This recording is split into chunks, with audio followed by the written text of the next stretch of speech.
Good afternoon, everyone. I wanted to make a quick video to help you guys a little bit more with the MyFitnessPal app. If you are currently not using it, I highly recommend that you do so starting now. The reason being, if you just continue to guess your calories, guess your food, eat healthy, but not track it, it's very easy to overpour a little bit of oil, um, late at night have a snack that ends up giving you too many extra calories, and throughout the week, that's what's avoiding you from making the progress that you're really looking for.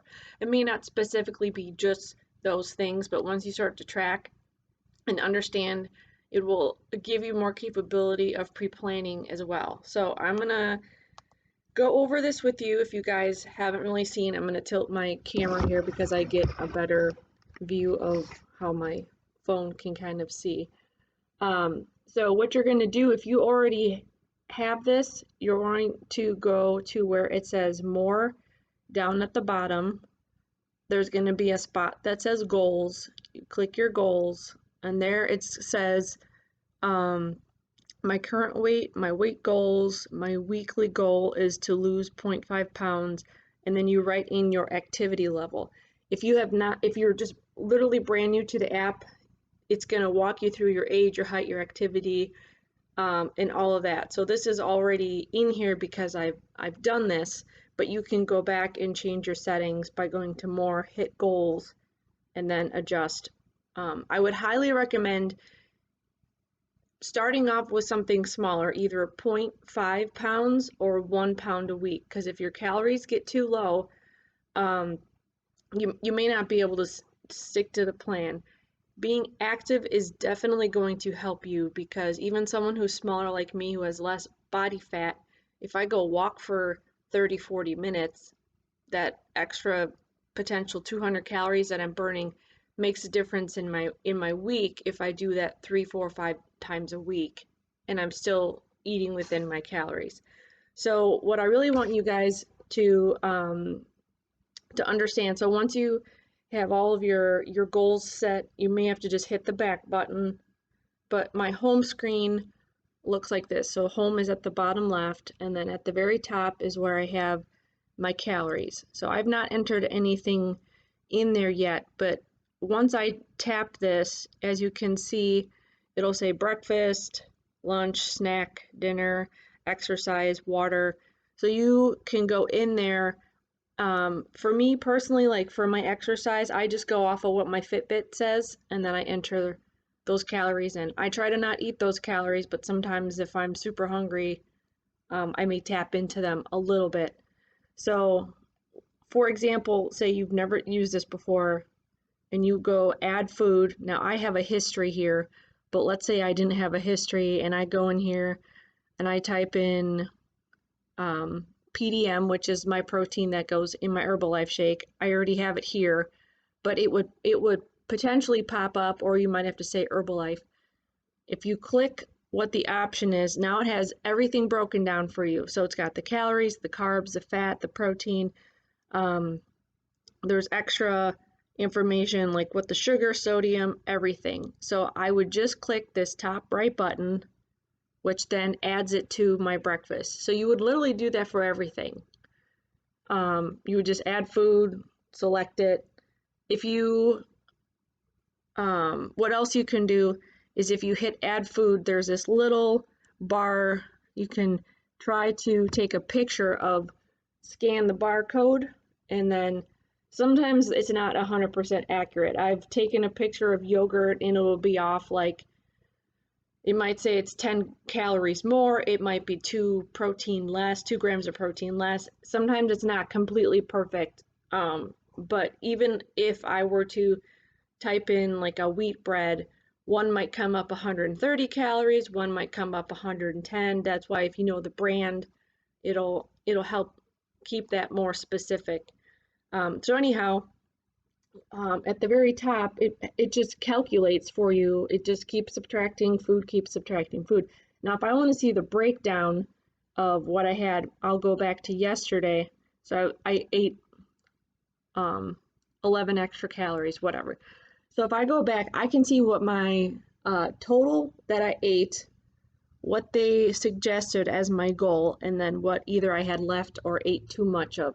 And so I don't follow these macros specifically.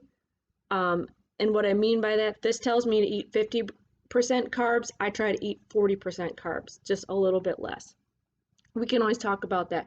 But I'm just trying to give you guys an understanding of tracking your food, looking like your calories, and then looking at your macros, which are your big protein, carbs, fats.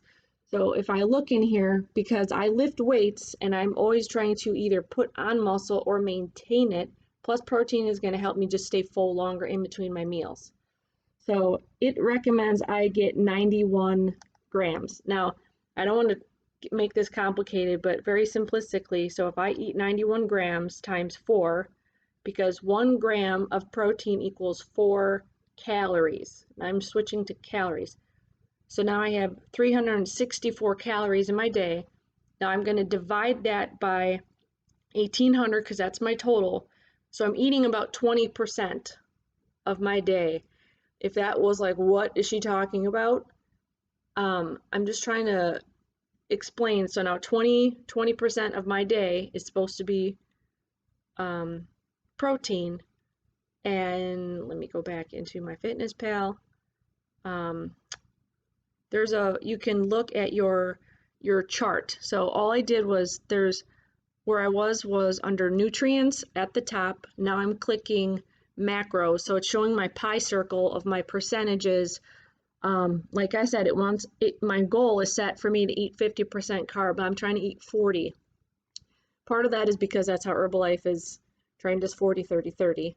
And so if you look at what my total is of what I did actually eat, my protein was 27%,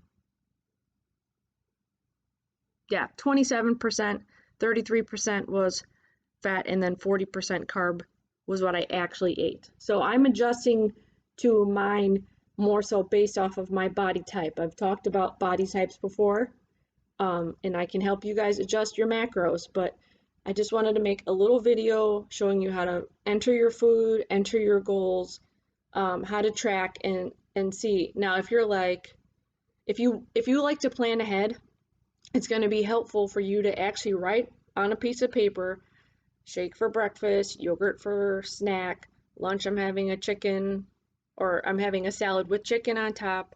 My second snack of the day might be 2 turkey sticks with string cheese. That's something I might do. And then for dinner, I'm having ground turkey tacos. So if I already know that that's my day, I can go in, pre-program, and if it's like I'm over 300 calories, well, what do I have to adjust? Are those 3 extra 100 calories like of more fat? Is it gonna, if I subtract something, am I not eating enough protein? So it just becomes the more you do it, the more you understand the value of things. And what I mean by that is whether it's a hard-boiled egg or I put an egg on an English muffin, my brain is already pre-programmed to say it's 6 or 7 grams of protein, depending upon the size, usually like 7 grams of protein, 70 calories, I think it's like 5 grams of fat. But you start to think of food like words. Like you start to memorize, love is L-O-V-E, it's 4 letters. Love always means this definition. So an egg is always going to mean this many calories, this many fats, this many proteins, and 0 carbs. So food becomes language, and it's just another skill you learn. And eventually, like you can almost pre-know, like if I eat an English muffin, it's 110 calories, 6 grams of protein, 20 some grams of carbs. So I've been doing this for 6 years. I haven't always tracked. Now, the first couple years, I just ate healthy, and I drank my shake and whatever. And then the more I realized, hey, I'm at a plateau or I want to go to the next level, I had to start tracking and understanding this stuff. So it's worth putting in the time. I'm more than happy to do a Zoom call with any of you, explain further details, help you with your macros, help you with your meal plan. So hopefully this has been helpful, and happy Monday.